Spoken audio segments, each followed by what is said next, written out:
સુરેન્દ્રનગર જિલ્લામાં સરાગ ધાંગધ્રા રોડ પર આજે ગંભીર માર્ગ અકસ્માત બન્યો હતો।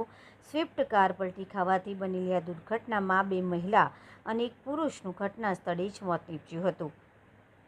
મૃતદેહોને ધાંગધ્રા સરકારી હોસ્પિટલ ખાતે પીએમ માટે ખસેડવામાં આવ્યા હતા। દુર્ઘટનામાં જીવ ગુમાવનારમાં બબુબેન છનાનાઈ દેવીદાસભાઈ જેજરિયા ઉંમર વર્ષ અંદાજે 50 વર્ષ, ભાનુબેન રમેરાભાઈ જેઠાભાઈ જેજેરિયા ઉંમર વર્ષ અંદાજે 35 વર્ષ, ચોબાભાઈ વિજલભાઈ જેજેરિયા ઉંમર વર્ષ અંદાજે 45 વર્ષનો સમાવેશ થાય છે।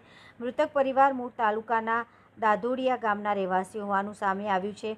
અકસ્માતની આ દુઃખદ ઘટનાના પગલે મૃતકોના પરિવારમાં શોકનો માહોલ છવાયો છે। ઘટનાને અનુસરીને પોલીસે અકસ્માતનો ગુનો નોંધી આગળની કાર્યવાહી હાથ ધરી છે। રિપોર્ટર મયુર બાબરી।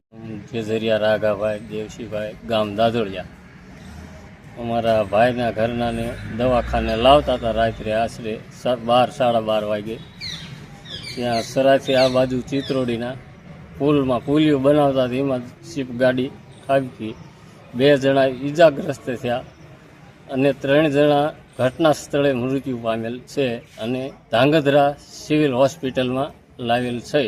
નામ હેમુભાઈ ગાંડુભાઈ દાદોડિયા ગામના સરપંચ છું। આ બનાવ રાતે અનુમાન 12:30 વાગે બન્યો હતો। પછી ગાડીમાં 3 લેડીઝ 1 જેન્ટ્સ અહીંયા જ મૃત્યુ થઈ ગયું હતું। કુલ કેટલા જણા હતા ગાડીમાં? ગાડીમાં 5 જણા હતા। ક્યાંથી ક્યાં આવતા હતા?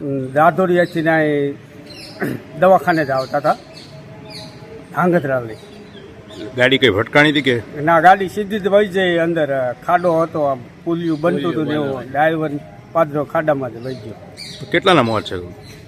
મોત 3 જણાના। ઈજાગ્રસ્ત? ઈજાગ્રસ્ત 2 જણા। ક્યાં લાવ્યા છો તારે? અત્યારે ધાંગધ્રા સિવિલ હોસ્પિટલમાં છે।